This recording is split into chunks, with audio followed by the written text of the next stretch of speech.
उद्योग और स्वरोजगार को रफ्तार। बेगूसराय में 292 नए उद्यमियों को मिला मौका। 80.95 करोड़ की सहायता।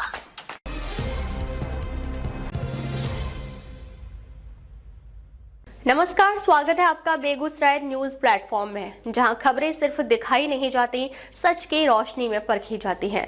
मैं हूं आपके साथ अंजना। आप जुड़े हैं उस प्लेटफॉर्म से जिसकी पहचान है तेज रफ्तार खबरें, बेखौफ सवाल और सटीक अपडेट। तो चलिए बढ़ते हैं आज की सबसे बड़ी, सबसे तेज और सबसे भरोसेमंद खबर की ओर, जो आपके शहर, आपके समाज और आपकी आवाज से जुड़ी है। बेगूसराय जिले में उद्योग और स्वरोजगार को बढ़ावा देने के उद्देश्य से बुधवार को समाहरणालय स्थित कारगिल विजय सभा भवन में जिला उद्योग टास्क फोर्स की महत्वपूर्ण बैठक आयोजित की गई। बैठक की अध्यक्षता जिला पदाधिकारी श्रीकांत शास्त्री ने की, जिसमें जिले में संचालित विभिन्न उद्योग एवं स्वरोजगार योजनाओं की प्रगति की विस्तृत समीक्षा की गई और उद्यमियों को दी जा रही सुविधाओं पर चर्चा की गई। बैठक के दौरान अधिकारियों ने बताया कि मुख्यमंत्री उद्यमी योजना के अंतर्गत वित्तीय वर्ष 2024-25 में कुल 292 लाभार्थियों का चयन किया गया है। इनमें से 287 लाभार्थियों को प्रथम किस्त के रूप में 2-2 लाख रुपए की स्वीकृति प्रदान की जा चुकी है, ताकि वे अपने उद्योग की स्थापना कर सके। वहीं बिहार लघु उद्यमी योजना के तहत जिले में 1775 लाभार्थियों का चयन किया गया है। इन लाभार्थियों को उद्योग स्थापित करने के लिए 2 लाख रुपए तक का 100% अनुदान दिया जा रहा है, जिससे छोटे स्तर पर उद्योगों को बढ़ावा मिल सके। PMEGP में राज्य स्तर पर बेगूसराय तीसरे स्थान पर। बैठक में बताया गया कि प्रधानमंत्री रोजगार सृजन कार्यक्रम के क्रियान्वयन में जिला उद्योग केंद्र बेगूसराय ने राज्य स्तर पर तीसरा स्थान हासिल किया है।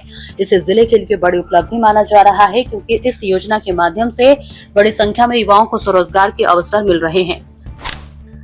पारंपरिक कारीगरों को सहारा, PM विश्वकर्मा योजना। प्रधानमंत्री विश्वकर्मा योजना के तहत पारंपरिक कारीगरों और शिल्पकारों को आर्थिक रूप से सशक्त बनाने की दिशा में भी जिले में अच्छा काम हुआ है। अधिकारियों के अनुसार अब तक 1303 आवेदन प्राप्त हुए हैं, जिनमें से 804 आवेदनों को द्वितीय चरण के लिए अनुशंसित किया गया है, जबकि 411 आवेदनों को अंतिम स्वीकृति मिल चुकी है। खाद्य प्रसंस्करण क्षेत्र में भी तेजी। प्रधानमंत्री सूक्ष्म खाद्य उद्यम उन्नयन योजना के अंतर्गत जिले में खाद्य प्रसंस्करण उद्योगों को बढ़ावा देने के लिए वित्तीय वर्ष 2025-26 में 332 इकाइयों का लक्ष्य तय किया गया है। अब तक 255 आवेदनों को स्वीकृति दी जा चुकी है और 168 लाभार्थियों को वित्तीय सहायता की राशि वितरित भी की जा चुकी है। योजनाओं के तहत अब तक 80.95 करोड़ का वितरण। बैठक में जानकारी दी गई कि मुख्यमंत्री उद्यमी योजना के अंतर्गत अनुसूचित जाति, जनजाति, अति पिछड़ा वर्ग, महिला, युवा और अल्पसंख्यक उद्यमियों के लिए संचालित 5 योजनाओं के तहत अब तक कुल 80.95 करोड़ रुपए की राशि लाभार्थियों के बीच वितरित की जा चुकी है। साथ ही यह भी बताया गया कि वित्तीय वर्ष 2025-26 के लिए आवेदन की अंतिम तिथि 15 मार्च 2026 निर्धारित की गई है। DM का निर्देश, उद्यमियों को हर स्तर पर मिले सहयोग। बैठक में जिला पदाधिकारी श्रीकांत शास्त्री ने अधिकारियों को निर्देश दिया कि उद्यमियों को भूमि चयन, बैंक समन्वय और डिजिटल भुगतान से संबंधित सभी आवश्यक मार्गदर्शन उपलब्ध कराया जाए, ताकि योजनाओं का लाभ समय पर मिल सके और जिले में अधिक से अधिक उद्योग स्थापित हो सके। इस अवसर पर जिला उद्योग केंद्र के महाप्रबंधक, विभिन्न बैंकों के प्रतिनिधि तथा संबंधित विभागों के अधिकारी भी मौजूद थे। विशेषज्ञों का मानना है कि इन योजनाओं के प्रभावी क्रियान्वयन से जिले में रोजगार के नए अवसर पैदा होंगे और स्थानीय स्तर पर औद्योगिक विकास को नई गति मिलेगी। बिहार के बेगूसराय से बेगूसराय न्यूज प्लेटफॉर्म के लिए दिवाकर कुमार की खास रिपोर्ट।